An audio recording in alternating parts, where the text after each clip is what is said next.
इस वक्त हम मौजूद हैं एक ऐसी मोतबर शख्सियत के पास के जिनके पास होना जो है मेरे लिए एज़ाज़ का बायस है। तर्जुमान हुकूमत पंजाब ज़हीम कादरी साहब। हमने आज सियासी गुफ्तगू नहीं करनी, हमने कुछ खट्टी मीठी और दिलचस्प यादें जो इनकी वाबस्ता हैं मुख्तलिफ़ जगहों से वो शेयर करेंगे और मुख्तलिफ़ बातें पूछेंगे। अस्सलाम वालेकुम सर। अस्सलाम वालेकुम सर, मैं आपका बेहद मशकूर हूँ कि आपने मेरे लिए कुछ वक्त निकाला और यकीनन गैर सियासी गुफ्तगू भी एक अहम पहलू है हमारी शख्सियत का और लोगों को उस बारे में भी जो है वो इल्म होना चाहिए कि हम सियासत के अलावा और कुछ क्या करते हैं। बिल्कुल ऐसा है सर। हम मेरे इल्म में ये बात आई कि आपकी लव मैरिज हुई। क्या लव मैरिज अभी तक वैसी मोहब्बत ज़िंदा है? सियासी ज़िंदगी ने उसे डिस्टर्ब तो नहीं किया? मेरे ख्याल में ये बिल्कुल गलत खबर दी किसी ने आपको। It was totally an arrange marriage. वो मेरी कज़न है और मैं उस वक़्त 27 बरस का था और वो तकरीबन 20 बरस की थी जब हमारी शादी हुई और 4 साल पहले उससे हमारी मंगनी रही, यानी कि वो उस वक़्त 15 बरस की थी और मैं तकरीबन 20-22 का था। तो हमसे तो किसी मतलब पूछा भी नहीं गया, बट यकीनन इतना लंबा साथ, इतना साथ जो है वो और उन्होंने भी, मैं समझता हूँ कि we grew up together. Actually हम खुद बड़े इकट्ठे हुए और अल्लाह ताला उस मोहब्बत को, उस इश्क को मैं कहूँगा कायम रखे जो पहले दिन से था और आज तक उतना ही है जिस तरह पहले दिन से था। जी बिल्कुल। कश्मीरी हैं और खाने से मुख्तलिफ़ किस्म के खाने खाने से रग़बत है, लेकिन हमारे में ये बात आई है कि आपको खाने बनाने भी आते हैं और अच्छे खाने बनाते हैं। क्या आपकी तारीफ़ हुई अहलिया से जब आपने खाने बनाए? जी ना सिर्फ ये, एक्चुअली हम इस तरह तो मतलब कश्मीर से हमारा शजरा शुरू तो नहीं हुआ। हमारे वालिद बुज़ुर्गवार 7 पुश्ते पहले बगदाद से कश्मीर आए और फिर 3 पुश्ते वहाँ रहीं और फिर पाकिस्तान आने का मौका मिला, बटाला और फिर यहाँ। मैं ये समझता हूँ कि खाना पकाना जो है वो एक बड़ी मोहब्बत वाले लोगों का काम है। मेरी वालदा साहबा फरमाती थी कि मैं अपने बारे में ये बात बिल्कुल नहीं कह रहा कि वो आदमी जो अच्छा खाना पकाना चाहता है उसका नेक होना बहुत ज़रूरी है। तो वो ख़ुद बहुत अच्छा खाना पकाती थी, मैंने उन्हीं से खाना पकाना सीखा और अमूमन मेरी बेगम फरमाइश करके मुझसे मुख्तलिफ़ चीज़ें पकाने के लिए कहती हैं। उनको रग़बत नहीं है खाना पकाने से, क्योंकि मेरे वालिद ने उनको किचन में जाने से मना कर दिया था और वो आज तक उस पर कायम है और वो नहीं करती हैं बिल्कुल काम। ना सिर्फ वो, मियाँ मोहम्मद नवाज़ शरीफ साहब भी मेरे खाने के बड़े कायल हैं। 2-3 बार, बहुत अरसा पहले की बात है, उनके लिए पका भी चुका हूँ और वो बहुत शौकीन और बड़ी तारीफ़ करने वाले आदमी हैं। वो कि बिल्कुल गलत खबर है कि लोग कहते हैं कि वो बहुत ज़्यादा शौकीन है, खाते बहुत हैं। ये वो बहुत कम खाते हैं वो और बड़ा सिलेक्टिव खाते हैं, लेकिन मेरे लिए ये बहुत बड़ा एजाज़ है कि मैंने उनके लिए भी 2-3 बार ये काम किया है। मेरे दोस्त, मेरे भाई, सारे मेरी फैमिली इस बात को जानती है कि ये मेरा फेवरेट पास टाइम है और मैं बड़ा खुश हो के ये काम करता हूँ। और अब मेरा बेटा भी मेरी कुकिंग का बड़ा दिल दादा है। यानी ये कि आपने जो है, आप कह सकते हैं, बड़े दौर असरार मुरतब किए हैं आपकी कुकिंग में। सबसे अच्छा क्या बना लेते हैं? देखिए, मैं तो ये बात बड़ा वाज़ेह तौर पे कहता हूँ, जो कहे ना कि मैं फ़लानी चीज़ अच्छी बना लेता हूँ, तो वो जिसको कहते हैं कि खाना पकाने का हुनर तो नहीं जानता हो सकता, वो कोई अताई हो सकता है जो एक आधी चीज़ जानता हो। जो अच्छा पकाने वाला वो हर चीज़ बहुत अच्छी पकाएगा। और मैं अपने दोस्तों को जब कहता हूँ और जब वो मुझे कहते हैं कि हम सबसे अच्छी चीज़ जो बनाता है वो बना, तो मैं उनको ये कहता हूँ कि भाई आप बताइए कि क्या आपने खाना है, और जब मैं बनाऊंगा तो फिर पता लगेगा कि मुझे कितना खाना पकाना आता है। ठीक हो गया। ये तो बहुत अच्छी बात है कि दोस्त भी कायल हैं, मियाँ मोहम्मद नवाज शरीफ साहब कायल हैं, और सबसे बड़ी बात जो है वो होम मिनिस्ट्री को कायल करना है और आपने उन्हें जो कायल करने में कामयाब रहे। सर, आपका जो सिलसिला है, शजरा नसब जो है, वो एक ऐसे सिलसिले से जाकर मिलता है कि मेरे लिए हैरानगी का बायस था कि मतलब आप सियासत को भी लेकर चल रहे हैं और गद्दी भी है, गद्दी भी। तो आप अपने मुरीदान को वक्त दे पाते हैं? नहीं, वो एक्चुअली हमारे यहाँ निज़ाम कुछ इस तरह है कि वो मेरे बड़े भाई हैं जो गद्दी का इंतज़ाम संभालते हैं। सिर्फ जो खाने का इंतज़ाम है वो मेरे पास है। तो हम 5 माशाल्लाह फर्स्ट कज़न्स हैं, एक ही घर में रहते हैं। जॉइंट फैमिली सिस्टम अल्लाह के फजल से आज तक मौजूद है। तो हर कोई अपना अपना काम करता है और मेरे बड़े भाई हैं जो इस निज़ाम की देखभाल करते हैं। जहाँ तक सियासत का ताल्लुक़ है तो मेरे वालिद, मेरे ताया, मेरे दादा पार्टीशन से पहले मेरी थर्ड जनरेशन है पार्लियामेंट में। मेरे दादा भी मुस्लिम लीग की तरफ से इलेक्ट हुए पार्टीशन से पहले, पाकिस्तान बनने से पहले। मेरे ताया 2 बार इलेक्ट हुए लाहौर से, और फिर अब मेरे नाम ये कुर्रा निकला। मेरे वालिद ने जुल्फ़िकार अली भुट्टो के ख़िलाफ़ लाहौर से इलेक्शन लड़ा, और ये काम चलता रहा है। ये काम चलता रहा। सिलसिला इश्क है, मकतब इश्क का मोमिन है निराला दस्तूर, उसको छुट्टी ना मिली जिसको सबक याद हुआ, तो वो वाला मामला है।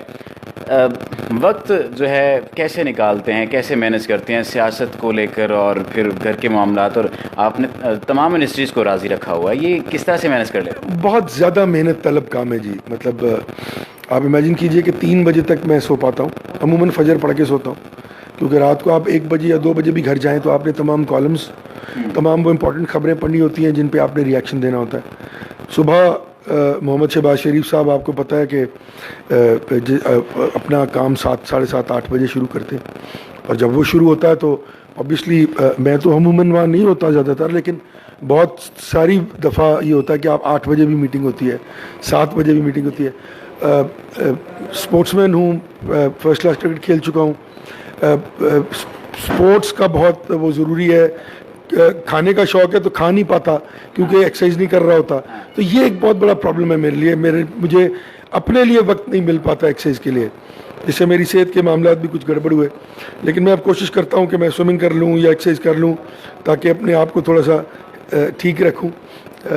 बट कई दफ़ा तो इस तरह की बात होती है कि आप वज़ू करना चाह रहे होते हैं लेकिन आपको 2 नमाजें निकल जाती है इस वजह से कि आपके पास वो भाग दौड़ में, लेकिन जो बड़ी गलत बात है उस पर तो किसी बात की तरजीह नहीं दी जा सकती। लेकिन मेरे ख्याल में काम को थोड़ा सा बहुत मुश्किल काम है सब कुछ करना, बहुत मुश्किल काम है, और इस मुश्किल काम को फिर भी आप संभाले हुए हैं। दस्तार भी संभाली हुई है, सर भी संभाला हुआ है, बहुत मुश्किल काम है। खैर 3 ऐसी ख्वाहिशात बताइए जो पाकिस्तान के लिए आपकी हैं कि एज आ पाकिस्तानी, एक आम पाकिस्तानी होने के नाते कौन सी ऐसी ख्वाहिशात हैं पाकिस्तान के हवाले से जो कहते हैं कि जल्द अज जल्द पूरी हो जाए? सबसे बड़ी ख्वाहिश है जी कि मेरे मुल्क में कोई भूखा न सोए, कि एक आदमी का भूखा सो जाना जो है वो पूरी कौम पे भारी हुआ करता है। यकीनन हेल्थ और एजुकेशन के मामलात जो हैं वो सेकंड प्रायोरिटी यकीनन हेल्थ है। हेल्थ के मामलात अगर उतने, लेकिन वो प्रॉब्लम वही है ना कि अवेलेबल रिसोर्स क्या है, उसको प्रायोरिटाइज करना है, ग्रोथ रेट को देखना है, इंफ्रास्ट्रक्चर डेवलपमेंट करनी है, एजुकेशन में पैसे लगाने हैं। पैसे स्कैर्सिटी ऑफ फंड्स जो है that plays a very vital role. if you don't have resources to that extent, you can't convert all your resources towards just one a very important issue, that is health. तो बस ये 2 चीज़ें हैं, अल्लाह ताला को तरस कर दे कि मेरे मुल्क में कोई भूखा ना सोए। अल्लाह ताला रहम करे, और बिल्कुल यही दुआ है। एक बहुत अच्छी बात थी कि वो जिसका एक ही बच्चा हो भूखा 8 पहरों से, बताओ अहले दानिश तुम वो गंदुम ले या तख्ती ले, तो हम क्या करेंगे? ये वाला मामला है। ये आपने बहुत अच्छी ख्वाहिश है और अल्लाह ताला इस ख्वाहिश को पूरा करे। हमारी भी ख्वाहिश है, सियासत में अगर ना आते तो कहाँ होते? मैं बैंकर था जी, मेरे साथ के दोस्त आज कंट्री हेड्स लगे हुए हैं, 50-50 लाख रुपया माहाना तनख्वाह ले रहे हैं। मैं सोसाइटी जनरल फ्रेंच बैंक था, उसमें हेड था मार्केटिंग का।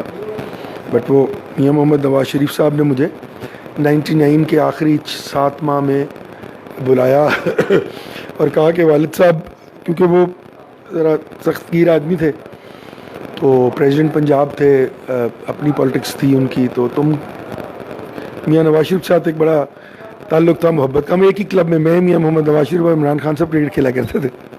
इमरान साहब भी वहीं पे बड़े हुए हैं, मेरे से तो बड़े हैं उम्र में, लेकिन मियां नवाज शरीफ के तकरीबन साथ ही बड़े हुए हैं। तो मुझे कहने लगे कि आपने अब क्या कर रहे हैं, तो पॉलिटिक्स कौन देख रहा है, वालिद साहब का तो विसाल हो गया। मैंने कहा जी नहीं, हमारी सियासत हमारी दानिश में नहीं है, क्योंकि हमारे पास पैसे नहीं हैं। ज़मीन जायदाद वही है जो दादा परदादा और नाना और परनाना की थी, बेची ज़रूर है, उसमें से आज तक ख़रीदा कुछ नहीं, और आज तक वही हाल है। तो वो जो हमारा फाइनेंशियल लेवल था आज से 30 साल पहले, आज वो 70% कम हो गया है, क्योंकि बेच के खा जाते हैं। तो मैं बैंकर हूँ, मैं अपनी नौकरी कर रहा हूँ, बड़ी अच्छी फ्रेंच बैंक है, रेस्ट्रिक्टेड वाइट कॉलर जॉब है, टाई लगा के सुबह 9 बजे जाता हूँ, 5 बजे फारिग होता हूँ, स्पोर्ट्स करता हूँ। उन्होंने मुझे अपॉइंट कर दिया adviser to the prime minister for implementation and inspection commission Islamabad में, एट पार विद दी, कि नहीं तुम पॉलिटिक्स करो। मैंने 2 साल की छुट्टी ले ली अपनी ऑर्गेनाइजेशन से, 6, 7, 8 माह बाद 12 अक्टूबर हो गया। तो मैंने ये बात की कि मैंने जो कुछ देखा वो ये देखा कि मियाँ मोहम्मद नवाज शरीफ जो अक़ीदत और मोहब्बत रखते हैं इस मुल्क के साथ, और जो इस तरह वो इस मुल्क को आगे लेके जाने के लिए काम कर रहे हैं, मैंने वो प्लान्स देखे, मैंने वो मोटरवेज की चीज़ें देखी, क्योंकि मैं गवर्नमेंट में था obviously, I was part of the cabinet. तो 12 अक्टूबर आया तो मैंने कहा नहीं, इस आदमी को के लिए लड़ मर जाना चाहिए। और वो इतना प्यार करते हैं आदमी को कि मुझे, आपको कितनी नाराज़गी हो उनके साथ, उस शख्स की एक अल्लाह ताला की खुदादाद सलाहियत है जो अल्लाह ताला ने दी हुई है, और उनको भी पता है कि नहीं पता इस बात का कि जब आप उनको मिलते हैं और वो आपसे इतनी अच्छी तरह मिलते हैं कि वो आपको अपनी तकलीफ भी याद नहीं रहती और शिकायत भी दूर हो जाती है। ये कमाल बात है, बहुत बड़ी बात। ये खुदा ताला ने उस शख्स को ऐसी सलाहियत दी है।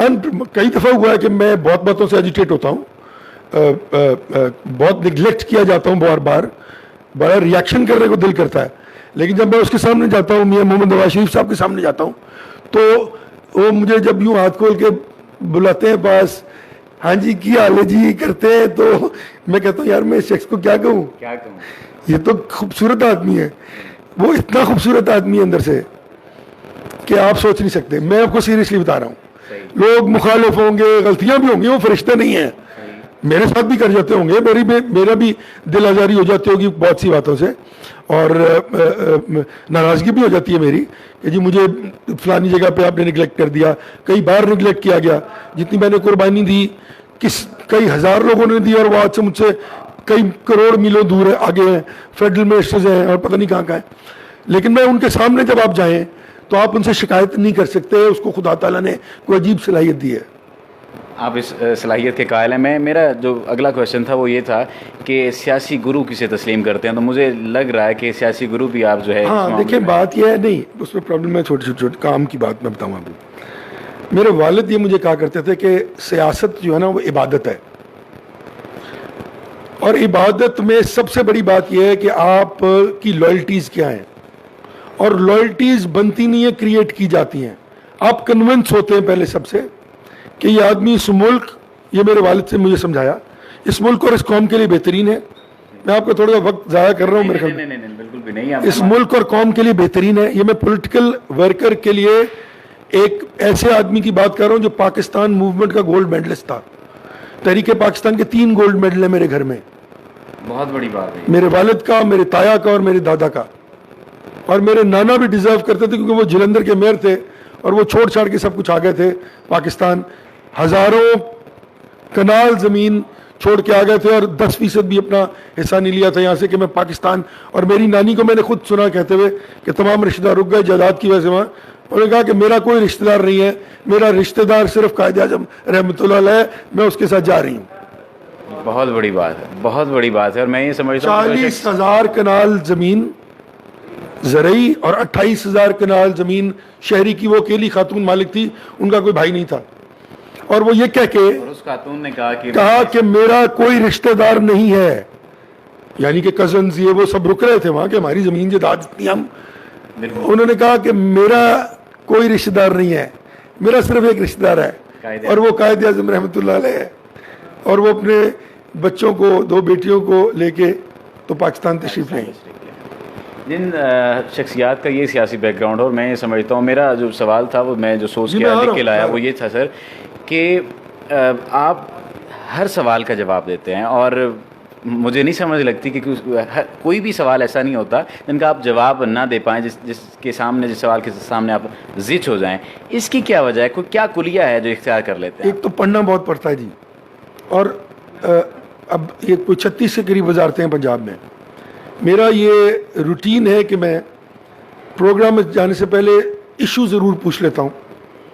मैंने आज तक कभी अपने किसी दोस्त सहाफ़ी को ये नहीं कहा कि मुझे सवाल बता दें कि आपने क्या करना है। कोई एक शख्स कह दे मुझे कि मैंने उसे कहा हो कि मुझे सवाल बता दे, इशू ज़रूर पूछता हूँ और इशू पर रहना चाहिए एंकर्स को। मैं यकीनन उस महकमे के सेक्रेटरी साहबान से भी इम्पोर्टेंट जो हैं वहाँ के लोग, उनसे बाकायदा बात करता हूँ, उसको पढ़ता हूँ। और खुदा ने मुझे एक सलाहियत दी है, मैंने MBA किया और LLB किया, मैं कभी पढ़ा नहीं था। मैं एक दफ़ा चीज़ पढ़ लूँ तो मुझे फिर भूलती नहीं है सारी ज़िंदगी। मतलब वो बहुत बड़ी सलाहियत है वो। हाँ, ये मुझे, और वो मेरे पास एक कॉपी होती थी, वो मैं रोल करके तो अपनी पिछली जेब में डाल लेता था। तो लोग मुझे मजाक करते थे कि यार तू पढ़ने आता है कि क्या करने आता है। तो वो खुदा का तरस है सिर्फ एक मेरे पे कि मुझे मेरी याददाश्त बहुत अच्छी है। यकीन करें कि मेरा ज़ाती तौर पर या दोस्तों का या बाकी तमाम लोगों का सियासतदानों के बारे में जो तज़िया या राय होती है वो ये होती है कि बस BA पास होते हैं और आ जाते हैं और हम पर ये जो है हुक्मरानी कर रहे हैं।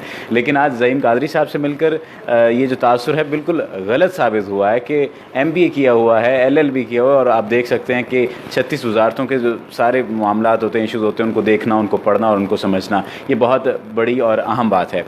सर, कौन सी ऐसी ख्वाहिश है जो कहते हैं कि यार ये पूरी होती तो एक दिल में ये ख्वाहिश? एक सवाल बड़ा इंपॉर्टेंट था कि किसको कायद और रहनुमा समझते हैं। हाँ जी, तो मैं वो कॉन्सेप्ट समझा रहा था आपको। जी बिल्कुल। होता क्या है कि जो शख्स आप लीडर चुनते हैं ना, जब, हाँ जी, बहुत ठोक बजा के चुनना चाहिए। हाँ जी, चुनना पड़ता है और असूली तौर पे चुनना चाहिए। सुनना चाहिए। और जब आप पार्टी तब्दील करते हैं ना, तो उस वक्त आपको या खुदकुशी कर लेनी चाहिए इंसान को, क्योंकि आप अपने मुंह पे चपेट मार रहे होते हैं। हाँ, अपने नजरियात की खिलाफवर्जी कर रहे हैं। आपने आपकी आइडियोलॉजी इसका मतलब कोई नहीं है। बिल्कुल।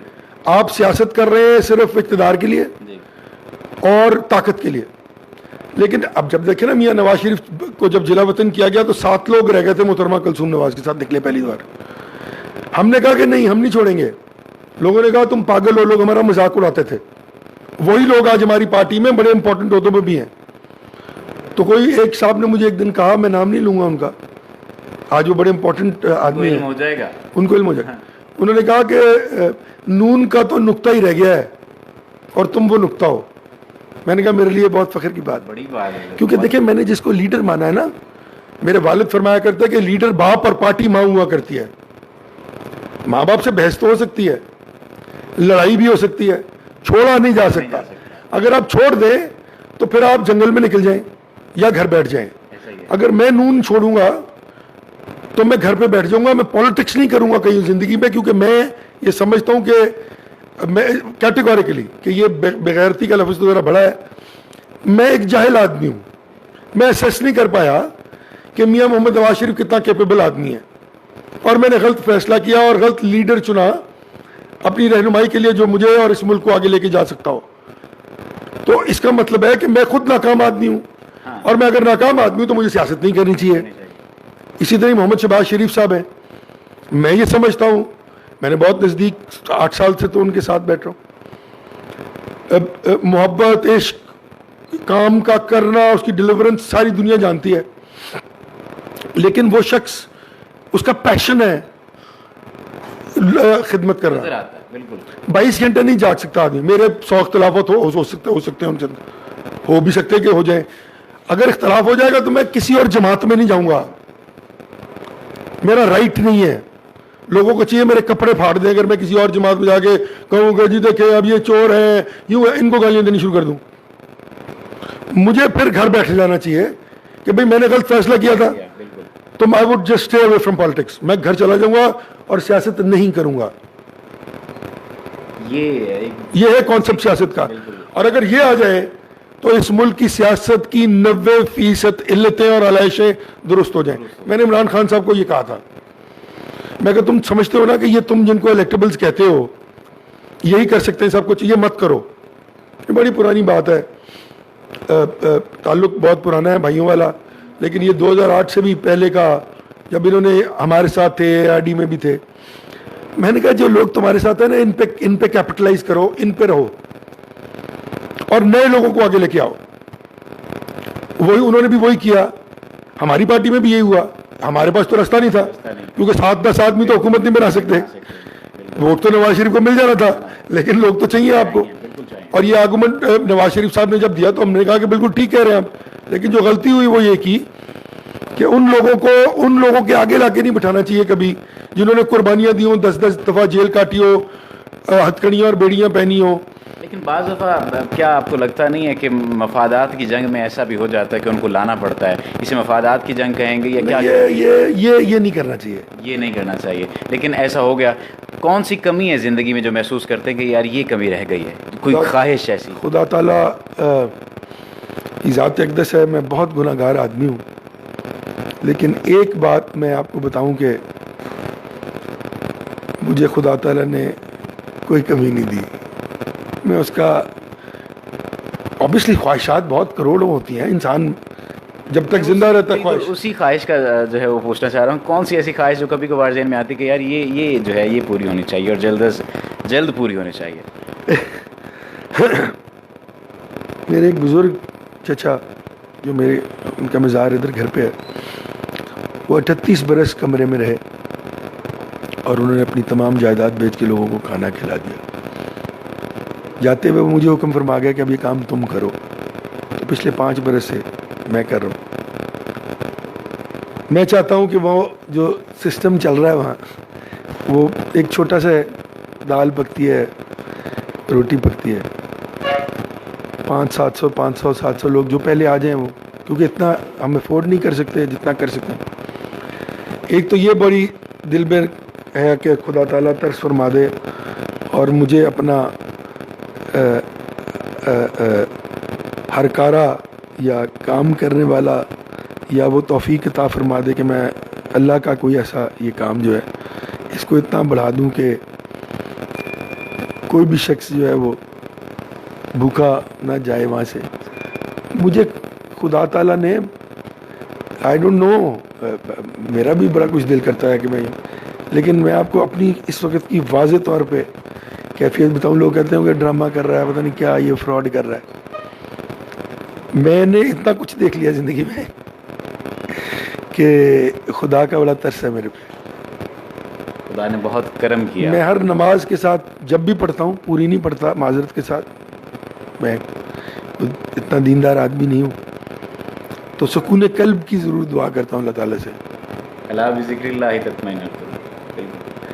और देखिए ना, आपको मैं उनसे मैंने एक दिन अर्ज़ की कि आप यहाँ खाना पकाते हैं, लोग खाते हैं, यहाँ बड़े बड़े अमीर लोग भी आते हैं, बड़े गरीब लोग भी आते हैं, तो आपने फरमाया कि मेरी ज़िंदगी की तमाम इबादत एक तरफ, एक दिन एक आदमी को खाना खिलाना एक तरफ। तो मैंने कहा ये क्या तफरीक है कि अमीर भी खा रहा है वही खाना, गरीब भी वही खाना खा रहा है, और आप वही पका रहे हैं, तो अमीरों को क्यों करते हैं आप इस तरह? तो आपने फरमाया कि जब भूख लगी होती है तो बादशाह और फ़कीर की कैफियत यकसर होती है, दोनों को 2 रोटियों की रिक्वायरमेंट होती है। मैंने भूखे पेट फ़कीर को भी मुतमिन देखा है खुदा ताला से, उन लोगों से जो अल्लाह ताला से जो फ़कीर होते हैं। मैं इन फ़कीरों की बात नहीं कर रहा जो सड़कों में फिरते हैं। और मैंने बादशाहों को भी अपनी ख्वाहिशात को पूरा करने के लिए एड़ियाँ रगड़ते देखा है। तो इंसान को मैं ये दुआ, अल्लाह जिस शख्स को खुदा ताला ये दुआ उसकी ये कबूल कर ले कि सुकून कल्ब अता फरमा दे, औलाद ज़िंदगी सलामत रहे, अल्लाह ताला तरस रखे। बेहतरीन खातून अगर किसी को मिल सकती है तो मेरे ख्याल में मुझे मिली है, अल्लाह ताला का तरस है। ये बड़ी बात है कि आपके घर में इतना सुकून है कि खुदा ताला ने आपको एक इनाम से नवाजा है, और मैं समझता हूँ कि वो खातून मेरे लिए एक इनाम है।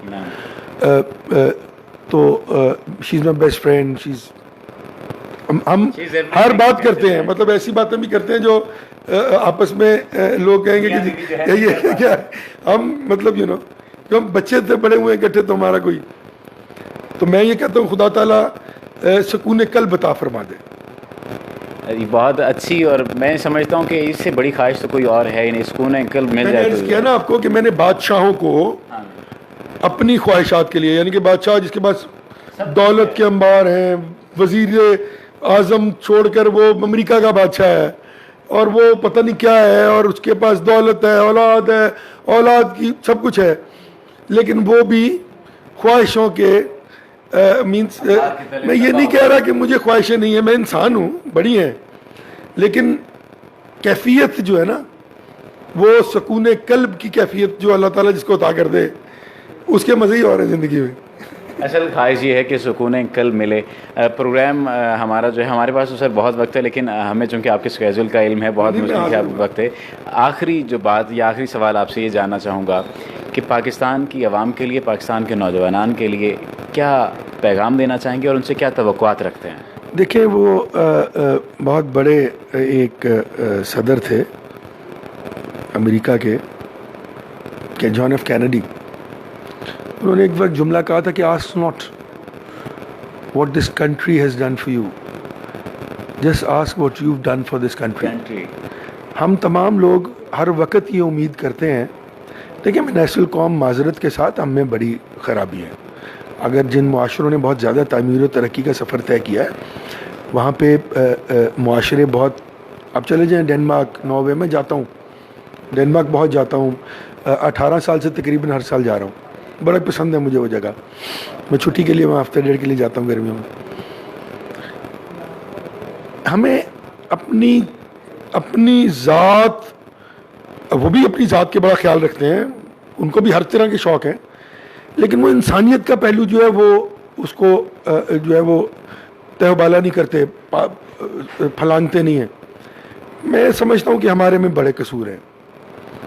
अब देखिए ना, ट्रैफिक है, हम सिंगल रोड बंद कर लेते हैं कि हमें एक सेकंड का सब्र नहीं है कि हम लेन तब्दील करते रहते हैं, और सिंगल वन वे रोड बंद कर लेते हैं। यार, है कोई कौम दुनिया में ऐसी जो one way road, one way traffic की सड़क बंद कर ले?